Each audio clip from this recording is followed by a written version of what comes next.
Hola, buen día. Estamos muy contentos de estar con el maestro Juan Gabriel Moreno, padre de la pantomima en México. Estoy muy emocionado, maestro. Gracias por darnos este espacio. No, gracias a usted por acordarse de mí. Yo siempre lo he dicho, el país está en deuda con usted. Maestro, ¿cómo entra usted al mundo del mimo? Bueno, no entré, me entraron. Porque yo llegué aquí a estudiar teatro. Yo venía con una beca que me gané con una actuación que hice en una obra de Onil, en Santa Cruz. O sea, me vio Jesús Durán y me trajo, me dio una beca. Pero me encontré con el Jodorowsky, ¿no?, en su clase, ¿no? Alejandro tenía la costumbre de crear un círculo. Y iba y pasaba uno por uno y nos iba diciendo algo, ¿no? Y cuando llegó conmigo, me dijo: ¿y tú con esa cara de totonaca quieres ser mío? ¡Qué joven! Y se siguió de largo, pero no me dio chance de contestarle, ¿no? Y por cierto, cuando se lo reclamé años después, no se acordaba. Así que me voy a acordar yo paso y les digo, luego ya no me acuerdo. Pero eso motivó que en el examen semestral yo tuviera 6 pantomimas. Y cuando le presenté la primera se quedó estupefacto y me dijo: ¿tienes otra? Le dije: sí, házmela.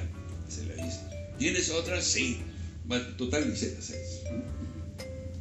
Y de ahí me agarró y me regenteó. Comenzó a regentarme. Me montó más pantomimas. Y él me andaba promoviendo, pues, ¿no? Él fue el que me organizó el primer recital de pantomima que tuve. Y él me llevaba aquí, me llevaba allá, y me llevaba allá, ¿no? Y me pagaba, no sé cuánto cobraba él por la función, pero me pagaba, ¿no? Y yo, como pues era un pobre estudiante que llegaba de provincia, no, pues todo lo que cayera era bueno. ¿Sí?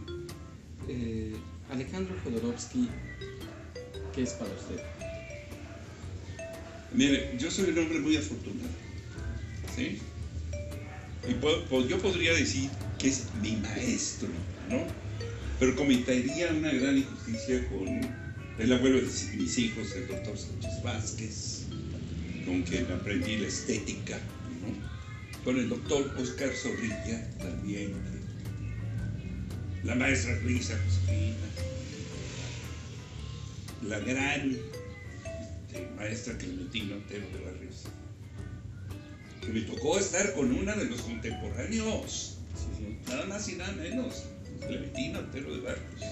Pero Alejandro, lo que él me dio la disciplina y la disciplina en la profesión y el sentido profesional, ¿sí? Ahora, claro, él traía el concepto profesional europeo, o sea, no era cualquier concepto, ¿no? Porque aquí hay muchos profesionales, ¿no? Que, como dirían dicho por ahí, ¿no? Una frase, hay gente que quiere ser profesional sin aprender la profesión. Claro. ¿Qué considera usted que ha sido su mayor aporte al arte del mimo? Su mayor aporte, su mayor... Pues no sé, esa es una pregunta que quizá debieran contrastarlo por ahí ustedes. Bueno, ¿qué hice? Que yo me dediqué a hacer mi trabajo. ¿Nos puede contar un poquito de esa parte cuando estuvo usted en Praga, todo esto que vivió con Fialka? Bueno, lo que pasa es que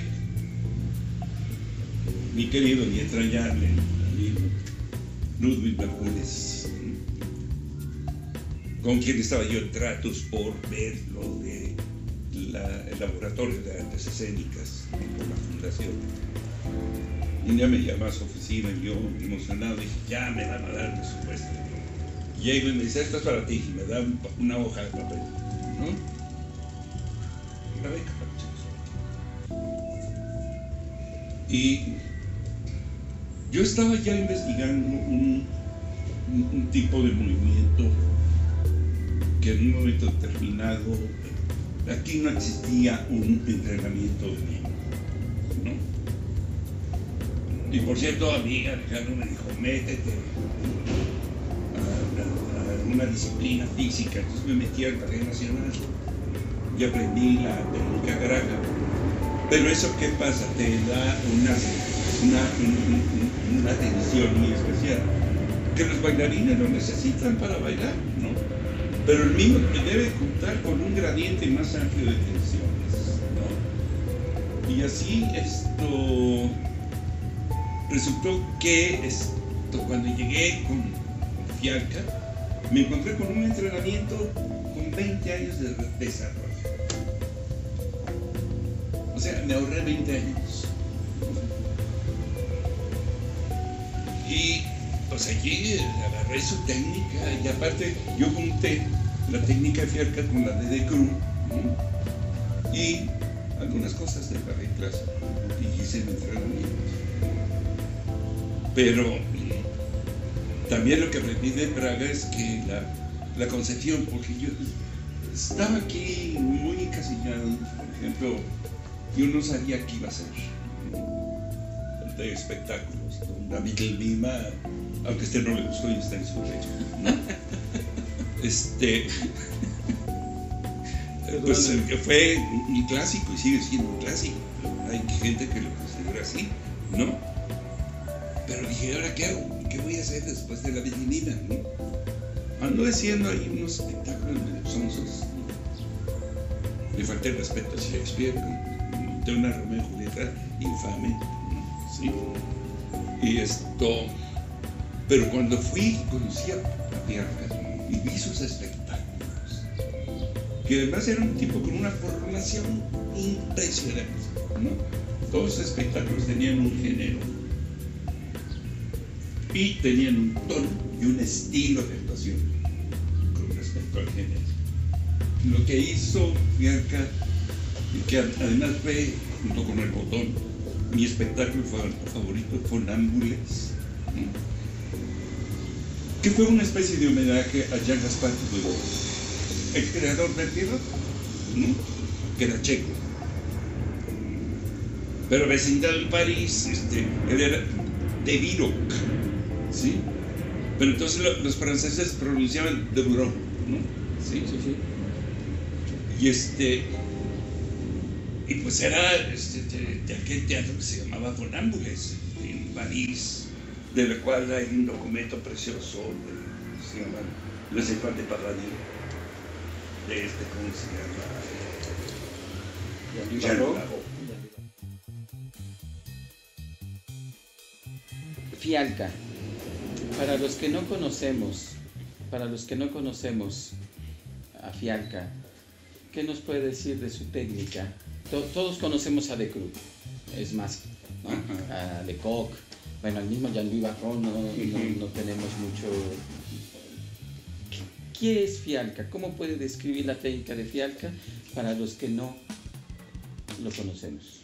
La técnica de entrenamiento de Fialka era, y sigue siendo, como la doy yo, los ejercicios que tomé, muy relajados, ¿no? Un día preguntándole a Fialka, le dije, oye, ¿y si tengo que usar tensión para expresar algo, cómo lo hago? Me dijo, with technique, con técnica. Y dije, chinita, ¿pero cómo? ¿Sí? Más tarde entendí, ¿sí? Que cuando nosotros hacemos algo tenso, ¿sí? En realidad lo que estamos haciendo es un diseño expresivo de esto, ¿no? Por ejemplo, puedo hacer esto. No lo estoy lastimando. No. ¿Verdad? Pero pareciera. Pareciera que lo estoy lastimando. Ahora, si yo hago esto, usted haría su trabajo, ¿no? ¿Sí? ¿Verdad? ¿Qué es esto? Esto es un diseño. ¿Por qué? Porque estoy relajado y porque no lo estoy ahorcando de a Davis. No. Sino que es cuestión de la técnica, ¿sí? Lo que nos decía Fialka es: prueba la tensión y luego relaja. Relaja y deja nada más la intención de lo que estás haciendo, ¿sí? Entonces, claro que para los seguidores de la vivencia, ¿no?, del método, dirían: no, ¿cómo? Sí, pues con técnica. Uno tiene que saber trabajar con técnica, ¿no? Sí. Porque si no, uno acaba trabajando en la cotidianidad, ¿no? Y el arte no es cotidiano. No, totalmente. El arte es estético, ¿no? Y extra cotidiano. Extra cotidiano. Es otro nivel de la realidad. Todo lo que sucede allí es una realidad estética, ¿no? Ahora, claro, señores, que no es culpa del maestro Stanislavski, porque el maestro Stanislavski, si uno lo lee con atención, siempre hablaba de la técnica. Por ejemplo, este maravilloso libro de La construcción del personaje. Habla de cómo en un momento determinado, dice: yo, vamos a suponer que tengo una embolia, ¿no?, y que me paraliza el cuerpo, ¿no? Y dice Stanislavski, incluso a mí, ¿no?, ya con esta tensión, dice: ya hasta me cambió la voz, ¿no? Pero aquí, ¿qué hago? ¿No? Me relajo y conservo el diseño. Lo estaba diciendo Stanislavski. Sí. Usen la técnica. Y además, otra cosa, nada de que soy el personaje, no es cierto. Allí Stanislavski dice: y no se olviden de sí mismos. Hagan lo que hagan, no se olviden de sí mismos. En un principio yo hacía pantomima a lo brusquiano, ¿no? Que después tuve la fortuna de conocer a Jesse y de tomarme un café con él en el Samos de San Ángel. Y cuando le cuestioné lo de, ¿cómo se llama?, la transgresión del actor, la vía negativa, que hablaba en este artículo, porque ni siquiera es un libro, ¿no?, hacia un teatro pobre, ¿sí? Sí. La segunda parte de ese libro es de Barba, ¿no? Y se lo cuestioné a Grotowski. Pero eso es la prehistoria del laboratorio de Wrocław. Nosotros ya no usamos eso. Y ahora que están en las acciones físicas. O sea, Grotowski entendió que tenía un poder muy especial, ¿no? Sobre todo, ¿no?, en el concepto de el teatro pobre, ¿no? Que es increíble que Grotowski tanto como Peter Brook se han acercado los dos. Yo digo que Brook es el director más pantomímico que hay en el mundo. Sí. ¿Sí? ¿Por qué? ¿De qué habla? ¿No? Habla del espacio vacío. ¿Qué ha hecho él mismo toda su vida? Usar el espacio vacío, ¿no? Construir escenografías y ambientes y lo demás, ¿verdad?, mentales, ¿no?, las atmósferas. ¿Qué hace él mismo? Eso, ¿no? La concentración de la atención, que decía, ¿no?, que estar concentrado en todo. También él mismo, si no se concentra en todo, ¿verdad?, no puede hacer lo que hacemos, ¿verdad? Y además me lo dijo Fialka, ¿no? Fíjate en lo que haces. ¿A qué se refería? A las acciones físicas. Y o sea, en esencia, el arte de las acciones físicas es la pantomima. Maestro, como esta entrevista también tiene un carácter formativo, porque falta mucha formación. Hace rato hablaba usted de que no la había antes. Sí. Yo sigo creyendo que no la hay todavía, ¿no? Ajá. Salvo los que han podido tomar sus clases, creo que falta mucha información. Para los que no sabemos, ¿qué es una acción física? Se lo voy a poner con un ejemplo. Hace tiempo, revisando el plan de estudios, esta farsa del plan de estudios que tienen ahorita en el Colegio de Teatro de la UNAM, ¿no? Revisando los contenidos, yo me di cuenta que era pura vivencia. Y entonces les dije, oiga, a ver, espérenme, las acciones físicas. Y una maestra, que estaba en la comisión revisora, me dijo, a ver, Juan Gabriel, ¿pero qué es una acción física? Vamos a suponer que yo agarro, me voy a la cocina, me sirvo un vaso de agua, regreso y me lo tomo. Es una acción física, ¿no? Pero ¿qué hay de...? Yo me quedé perplejo, porque dije, bueno, esta señora es maestra de aquí y no está entendiendo lo que es una acción física, ¿no? Entonces yo no le quería contestar, ¿no? De pronto le dije, bueno, ¿y qué intención lleva? ¿Por qué vas a la cocina por ese vaso? ¿De dónde venías? ¿O habías hecho?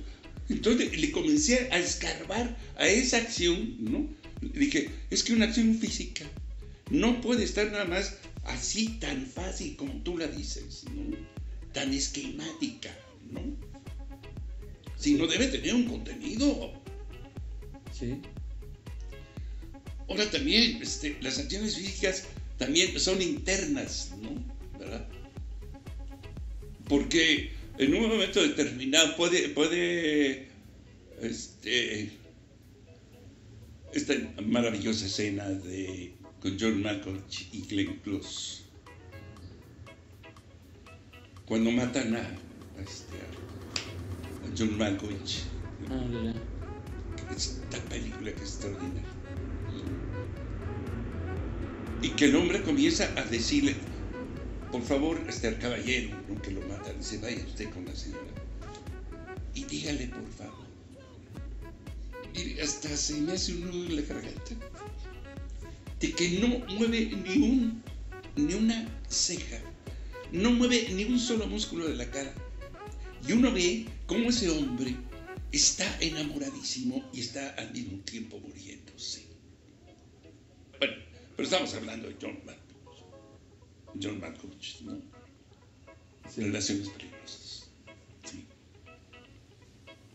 Ese movimiento interno, que después se liga maravillosamente cuando este caballero, que es Keanu Reeves, que estaba hecho un chavito, y le dice a la señora, pero tú no lo oyes, ¿no?, lo que le está diciendo. Y de pronto ella le dice, enough. Se da la media vuelta y se muere. Dios. Que además la escena está preciosamente construida a base de ¿qué? De puras acciones físicas, internas y externas, ¿no? Porque la gente cree que las acciones físicas son nada más moverse y todo esto, ¿no? Y por eso vemos cada adefesio, cada mamarracho en YouTube, ¿no? Cuando entras, salvo las cosas, ¿cómo se llama?, del maestro Marceau, ¿no?, y de otros mismos que merecen la pena, pero hay una gran cantidad de gente que cree que hacer pantomima es hacer chistecitos, ¿no?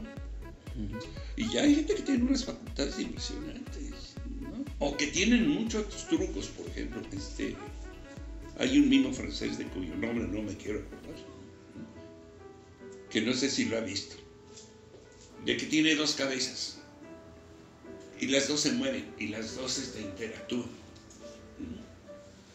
¿No lo ha visto eso? No. Ni lo vea. A lo mejor sí se lo encuentra por ahí y dice uno, bueno, esa es pantomima, ¿no? Ahora con lo que acaban de subir el fabricante de máscaras, ¿no? que no tiene ni siquiera la, ¿cómo diré? No tiene buena sintaxis. Sí. No tiene buena técnica el chavito. Sí, todo lo hace con las manos y sí, la cara. Y la cara. No hay trabajo de cuerpo. Si tú ves esa misma pantomima con Marceau, te mueres. Sí. Que es una idea de Jodorowsky, por cierto. Se la vendió también. Es una idea de Jodorowsky. Sí, o sea, es una pantomima de Jodorowsky que se la vendió. Ya después de los insultos que le pegué cuando me dijo que ya no podía hacer la jaula de cristal, ya no quiso volver a ensayar nada conmigo. Oiga, cuéntenos de la caja de cristal. Yo sabía que la trabajó con usted aquí en México y se va a París y le dice... Y se la vende, más o menos. Pero usted la trabajó con... Sí, lo que pasa es que yo en ese momento pues era el más adelantado de sus alumnos. Y como le digo, a mí me traía jodido, perdón. No, está bien. Pero es que sí, me traía jodido, pues, ¿no? De que, por ejemplo, yo hacía en el plano esto, no me lo permitía, Alejandro. El dedo, mételo, chinita, por tu amor. Y todavía, por ejemplo, al mismo Marceau en la Cash, que está en YouTube, véanlo, se le ve el dedote, ¿no? Y Alejandro me traía, pero vuelvo a repetir, jodido, ¿no? Hasta que me dio el secreto, nunca te salgas de la medida. Ah, ya entendí, mi medida, ¿no? Entonces, me dice, tengo una idea que quiero desarrollar contigo. Y me la platicó, me dice, son 3 cajas de cristal. O una es pequeña, otra es un poco más grande, otra, sí, ¿no? Y entonces la estuvimos trabajando, ¿verdad? Entonces la caja de cristal es mexicana. Prácticamente sí, porque se creó en esta tierra, ¿no? La idea es de Alejandro, sí, ni que de dudar, ¿no? Y pues la trabajó conmigo, un mismo mexicano, ¿no? Bueno, y me dejó hacerla en mis funciones, que él me conseguía, ¿no? Regenteaba. Sí, que él me regenteaba. Entonces, cuando se fue de vacaciones a París, y cuando regresa me dice, ya no puedes hacer la jaula de cristal. ¿Por qué? Dice, porque se la vendía a Marceau. Y si Marceau se entera que la estás haciendo, te va a demandar. Le quería yo mentar la madre, pero no pude, ¿no? Maestro, platíquenos de sus espectáculos, de sus creaciones. Tiene, aparte de Resurrección, que para mí, perdóneme el atrevimiento, es el más grande de sus trabajos, para mí. Esa precisión del globero. El globero es algo que yo no puedo olvidar haciéndolo, como lo hacía usted, ¿no? ¿Cuáles son sus trabajos, maestro? Mire, pues hay un trabajo que usted no ha logrado apreciar, o quizá no lo ha visto. El trabajo de los días. Trabajos y los días. Los trabajos, sí me gusta. Es un trabajo que me lo encargaron de la Confederación de Trabajadores, no, el Congreso de Trabajo, ¿sí? Quisiera yo un espectáculo así.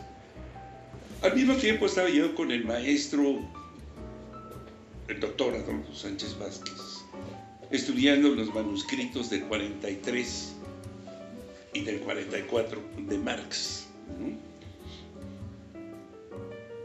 Donde, o sea, la idea central de esos manuscritos es la enajenación en el trabajo, ¿sí? Que es como, por ejemplo, a ti te tocan hacer la parte de arriba de la gorra, ¿no? A otro le toca hacer la parte redonda, a otro le toca hacer la visera, ¿no? Y llega el momento en que cuando ves la gorra entera, no te identificas con la gorra. ¿Por qué? Porque ya es otro producto, ¿no? Y además la enajenación de trabajo produce la plusvalía, ¿no? O sea, no como ahora lo usan, ¿no? De que, por ejemplo, que mi casa va a tener mayor plusvalía si caliento la alberca, ¿no? Bueno, puede que sí, ¿no? No, pero la plusvalía es aquel excedente que produce el trabajador y que no se lo queda a él, sino el patrón, ¿no? Y que, como diría Marx, ¿no? Al obrero le dan solamente un salario de miseria solo para que subsista.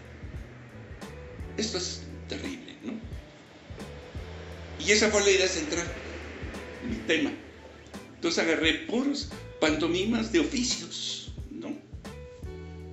Y mañosamente agarré, aunque es una de las pantomimas más celebradas, ¿no? El músico del rock and roll, ¿no? Sí. Que es una fonomímica, por Dios.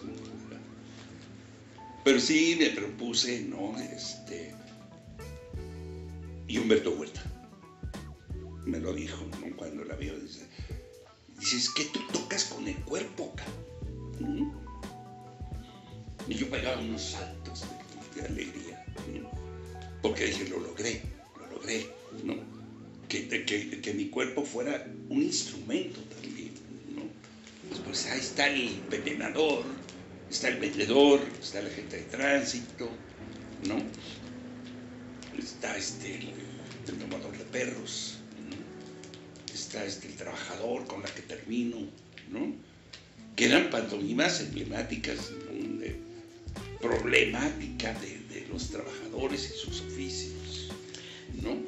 Entonces, cuando se los presenté a los del Congreso de Trabajo, muchas gracias, pero no es lo que queríamos.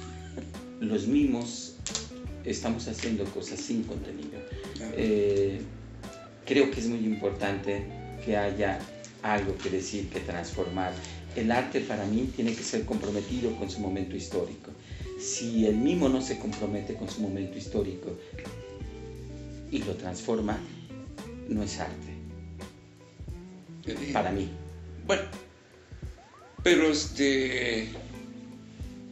no necesariamente, ¿no? Yo conocí un gran mimo, ¿no? Yves Le Breton, que era todo su espectáculo era un juego maravilloso, que no tenía mayor pretensión, ¿no? Que la de divertirse y que te divirtieras, ¿no? Ahora, debo decirte que Yves Le Breton tenía una técnica que era un portento. A mí cuando me dijeron, por ejemplo, que si yo habría querido hacer con este espectáculo, Los Trabajos y los Días, un espectáculo revolucionario comprometido con mi tiempo, le dije, no, yo quise hacer un espectáculo nada más de pantomima donde expresara yo el sufrimiento de los trabajadores, ¿sí? Y ahí expreso yo de alguna manera mi compromiso, ¿no? Pero yo lo que quería hacer era arte. Y en ese sentido yo me hermané un poco con los Beatles, ¿no? De que, ¿te acuerdas de aquella canción Revolution de los Beatles? Que dice, ya sé que tú quieres hacer la revolución, yo lo sé, pero no es lo mío, ¿no? Ahora, claro, yo siempre tuve muy clara la división. Cuando hago arte soy artista, cuando hago política soy revolucionario. Hice política, ¿no? Y me madrearon 2 veces. En 68, que casi me tuvieron que quitar un riñón, pero bendito Dios, no. Porque ya orinaba yo sangre, y en el 77 que me volvieron a madrear, perdonando la expresión, ¿no? 1977. Y me pegaron de tan fea forma que casi me dejan inválido, ¿no? Me dieron un culatazo acá en las lumbales, que afortunadamente con mi entrenamiento, el músculo, el largo, el espinoso y el largo del cuello, que los tenía yo muy bien trabajados, impidieron que me rompieran las lumbales. Dios mío, dije, bueno, pues ya. Pero fui a la clínica Londres, me llevó el doctor Sánchez Vázquez y me dijo el doctor que nos atendió, dice, no, es el golpe. Dice, claro, no puede caminar porque allí es una de las partes, ¿no? Yo, hasta cuando me fueron ese golpe, porque prácticamente no podía caminar, me puse a llorar. Y el doctor Sánchez Vázquez no entendía por qué estaba yo llorando, ¿no? Es que yo dije, pensar que por andar en la política hubiera tenido que acabar mi carrera como mimo, no me lo hubieran perdonado. Y dejé de hacer política. Ahí se terminó mi actividad política, me dediqué completamente a la política. Y más tarde discutiendo con don Adolfo, por favor, uno de los grandes marxistas del siglo pasado, vigente todavía, ¿no? Llegamos a la conclusión, ¿no?, de que el arte es revolucionario de suyo. ¿Por qué? Porque el arte es una actividad creadora, transformadora, ¿no?, que transforma la realidad de una manera estética, ¿no? Pero eso es una revolución completa, ¿no? Sí, sí. Entonces, incluso, ¿no?, cuando hay gente que yo no comulgo con Paz, ¿no?, pero cuidado, Octavio Paz es un gran poeta, por Dios, ¿no? Me voy a un ejemplo más terrible, ¿no? Ezra Pound, ¿no? Gran poeta, ¿no?, que en la época de la Segunda Guerra Mundial era admirador de Hitler, y eso le costó a Ezra Pound. El mismo Borges, que cuando dijo, pues si van a lanzar la bomba atómica y acaban con el comunismo en Vietnam, arrójenla. Pero, por ejemplo, el mismo Balzac, ¿no?, que era un gigoló. Y él aprovechaba muy bien, como tenía la fama de gran escritor, todas las viejas de ricachonas y aristócratas de aquella época, pero se le entregaban, y este cuate aprovechaba, era un padrote, así, hay que decirlo, no porque gigoló es muy elegante, ¿no?, ¿verdad? Tipo, pero a ver, ¿qué le pides a su comedia humana? Nada. Porque podemos quejarnos de Borges, podemos quejarnos de ¿cómo se llama? De Paz, ¿no? Pero lo más importante del creador es su obra. Se acabó. Su obra, Resurrección, El trabajo y los días. Beatle-Mima. Beatle-Mima. El muro, Pink Floyd The Wall. Es todo el movimiento, es jalar y empujar, jalar y empujar, ¿no? Que ese es el principio básico de la pantomima, ¿no? Peso contra peso. No, es jalar y empujar. Jalar y empujar. Sí, que son las fuerzas básicas de la gravedad. Jala y empuja. Porque si dicen, bueno, es que el sol nos jala a la tierra, ¿no?, por eso permanece. Sí, pero al mismo tiempo, sí es jalada nuestra madre, pero al mismo tiempo empuja. Okay. Como con su fuerza de gravedad ella empuja, ¿no? Y esa es la relación que existe en el universo, ¿no? Ahora, y peso contra peso, pues depende de nuestra relación con nuestra madre, la tierra, ¿no?, por la fuerza de gravedad, ¿sí? Por ejemplo, con Edipo, como me propuse, es el más grotowskiano en mis espectáculos, ¿no? Incluso usé el espacio isabelino. Y un poco, sí, me fusilé a Grotowski.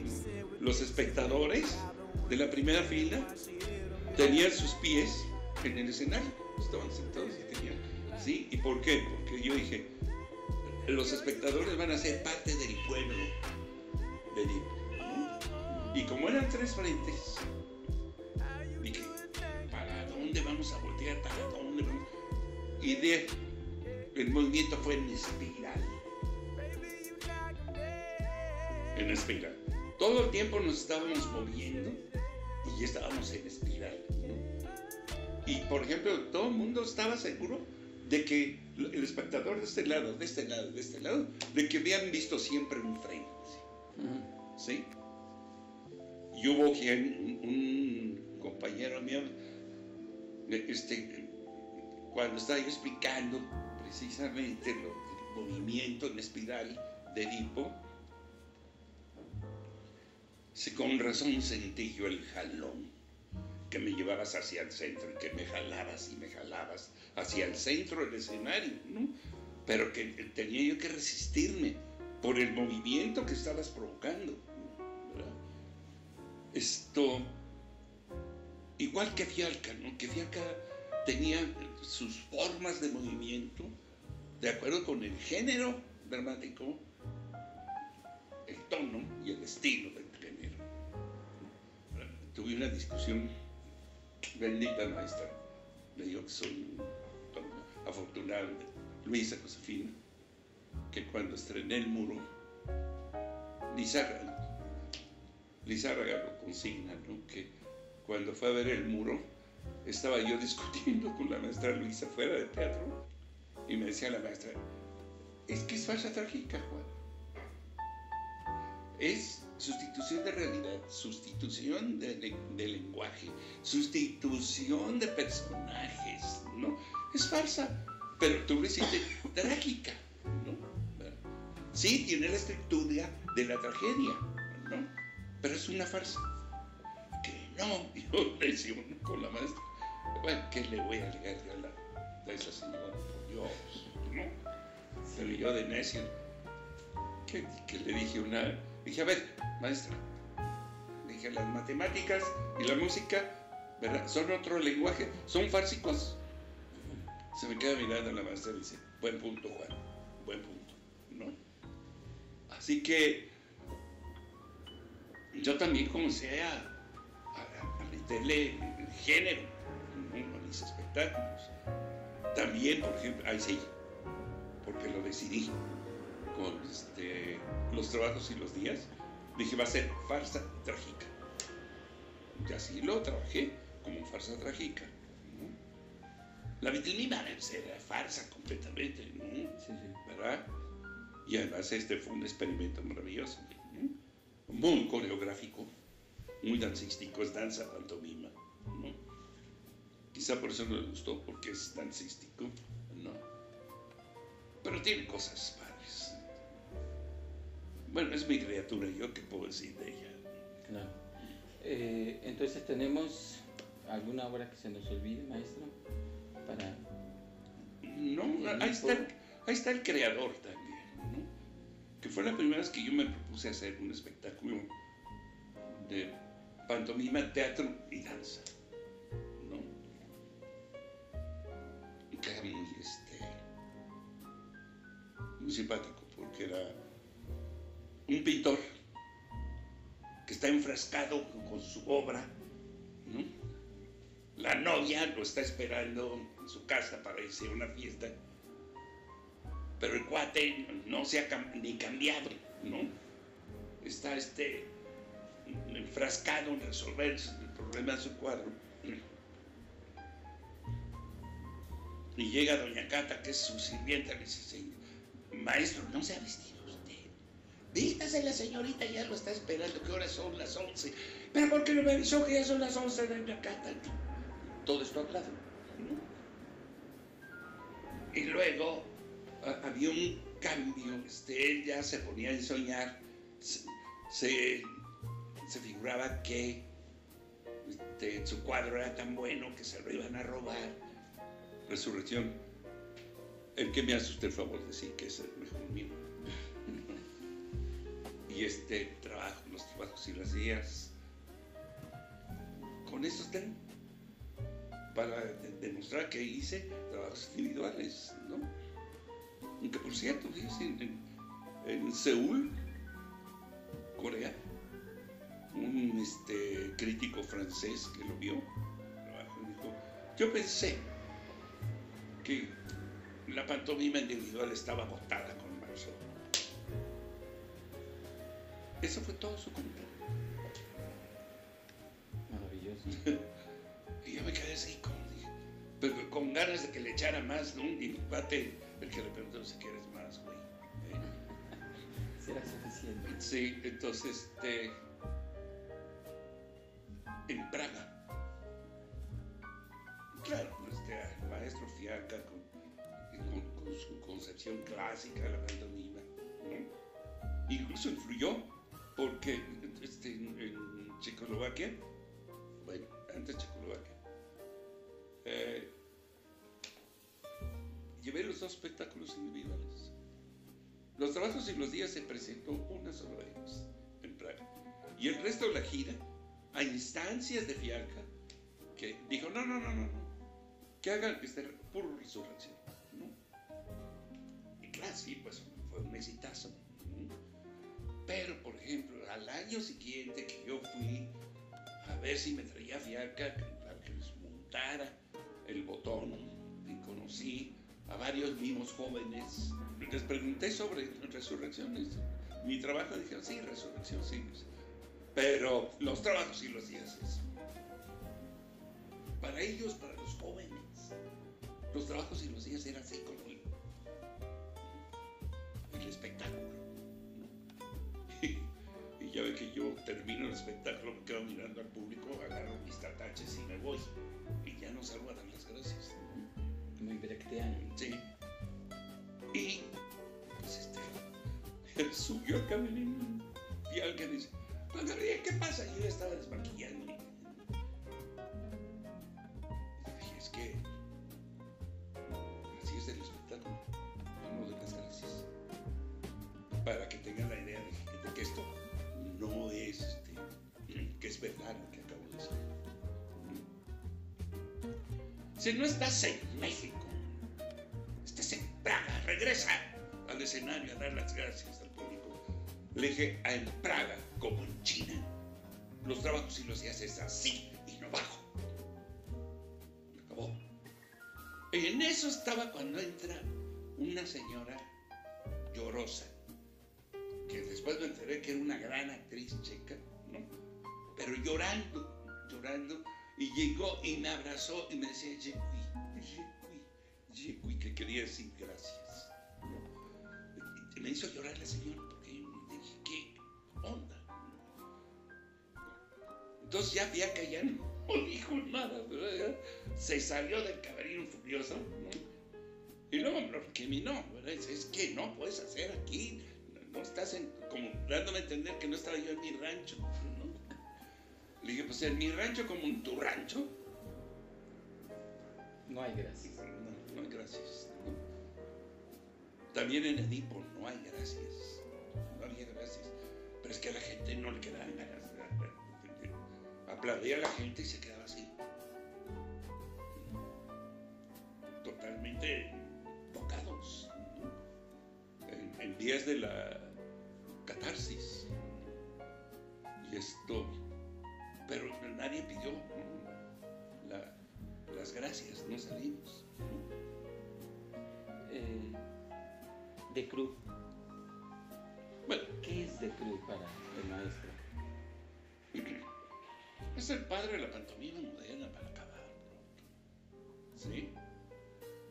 Es el creador del mimo corporal, por Dios, que le dio otro sentido a la pantomima, ¿no? Y que pues nos regaló con un gran producto, un Marceau, ¿no? Porque cosa que yo le agradezco, pero yo pude verlo.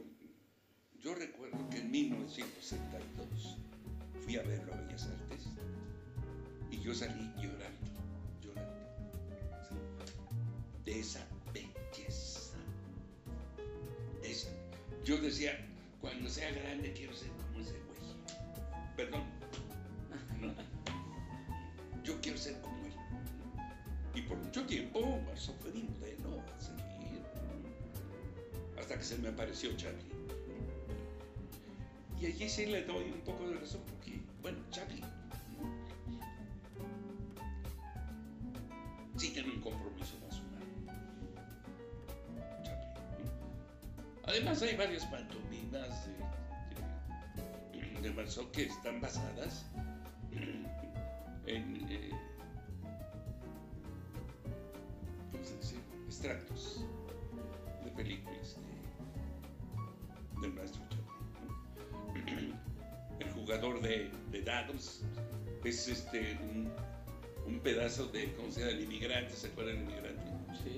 Que en el barco está jugando él, ¿no? Chaplin.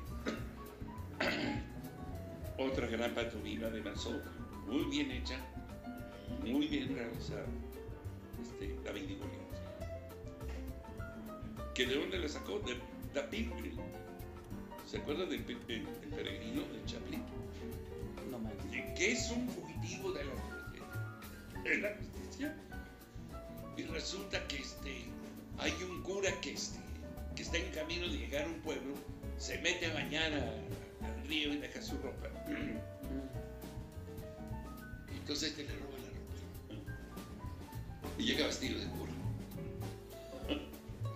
Entonces lo llevan a la iglesia. Y entonces el tipo no sabe qué hacer. Y se le ocurre David y Goliat. Un portento. Sí. Un portento. Bueno, ahí está el antecedente de Marceau. Claro, ¿no? Chaplin era un genio. Francisco Pina, el estudioso de Chaplin, decía que hay en el Furtivo, ¿no? Cuando Chaplin está en una terraza y le sirven un helado, que lo agarra y se le cae y se le mete por aquí, por el chaleco, y se levanta, ¿no? Y comienza a patear. O sea, que le recorre todo esto y se levanta y comienza a patear el helado y le sale por la peronera y le va a dar a la espalda de una señora. Y la señora comienza a gritar y el barbón ¿cómo se llama? De cejas y de bigote, de grandote, le mete la mano para, ¿cómo se llama? Y la señora le da unas bofetadas de que... Y lo que dice Francisco Pina es que a Chaplin jamás se le hubiera ocurrido que ese helado le hubiera caído en la espalda a una sirvienta. Jamás. Ahí está el compromiso. Ahí está el compromiso de Chaplin. Y que en un momento determinado, por ejemplo, imbécil, del Mr. Big, ¿no? Que hay una película de él completa donde hace gags sobre un niño que trae en una carreola, ¿no? Pero que son absolutas imbecilidades. Impresionante, ¿no? Y uno piensa, dice, es que Chaplin no haría jamás eso con un bebé, ¿no? Y la prueba está en la Kid. Sí, el chico. Sí. Oh, que es entrañable película. Es maravillosa, ¿no? O esta de que los dos están asomando en la esquina. Sí. Que están asomándose en la esquina los dos. El niño abajo, el Sí. arriba, sí. No. Ahora, uno de donde, ¿qué es lo que pasa? ¿No? Que uno como artista siempre toma posición, ¿verdad? Aunque, claro, llegó un momento que yo dejé de pertenecer al Partido Comunista y todo esto, y que entendí que como artista mi partido era la humanidad, que no podía yo andar pensando en que no trabajo para priistas, ni no trabajo ni para López Obrador, ¿no? Que no trabajo para Sutanito, no, un artista tiene que trabajar para todos. Para terminar esta primera entrevista, porque creo que hay mucho de qué hablar con usted, hay mucho que escucharle, mucho que aprenderle. No acabo nunca. Sí, ¿cómo se llama? Me bautizó muy bien, ¿no? Dijo que yo era el mismo que habla. Sí, maestro, la pantomima en México actual, ¿qué es para usted? ¿Cómo la ve? Yo creo que... Mire, por eso yo respeté mucho a los Mimos Teatro y al Grupo 3. ¿Por qué? Porque se fueron afuera, estudiaron, estuvieron con Lecoq, adquirieron una técnica, ¿no? Que desarrollaron. Por ejemplo, yo vi un espectáculo de Mimos Teatro que era un portento de espectáculo, pero un portento, ¿no? Fantástico espectáculo. Además, todos eran músicos. Y el que no estaba haciendo pantomima estaba con la flauta.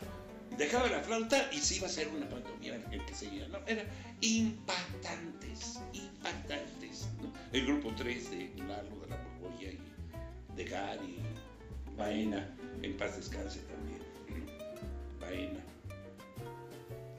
Eran un portento, y a mí me alegraron mucho verlos, ¿no? Entonces dije, ay, güey, ahora sí ya siento pasos en la azotea, ¿no? Porque dije, ahí vienen estos cuates, ¿no? Detrás. Pero fue pasajera esa preocupación, ¿no? Yo tenía trabajo que hacer y pues no había que hacer, ¿no? Sí, eso fue en los 70s, principios de los 80s. Sí.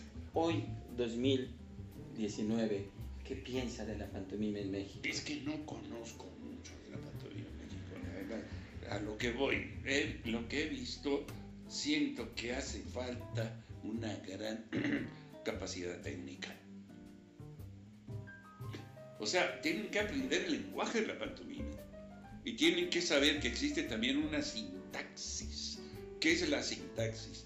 La forma de escribir muy bien un idioma, ¿sí? La forma de escribir un idioma, ¿sí? Hay que aprenderlo, hay que aprender la técnica también, ¿no? Porque incluso es increíble, ¿no? Las fotos que veo de muchos mimos que me han pedido la amistad, ¿no? Los veo y veo sus fotos. Dices, ya con esto creen que son mimos, ¿no? Ahorita me viene a la memoria una imagen del maestro Chaplin que está como una flor y está así. Nada más, y te quedas así, embelesado, ¿no? Imagen. La pantomima será de las imágenes también, ¿no? Que ahora el cine ya lo está aprendiendo, ¿no? ¿Se acuerdan de Candilejas? ¿Se vio Candilejas? Sí, claro. ¿Cómo no? Cuando vuelve al teatro y que fracasa, se está despidiendo y de pronto se está desmaquillando y agarra la rollo y se queda así, hijo, te parte el alma. Ese era Chaplin.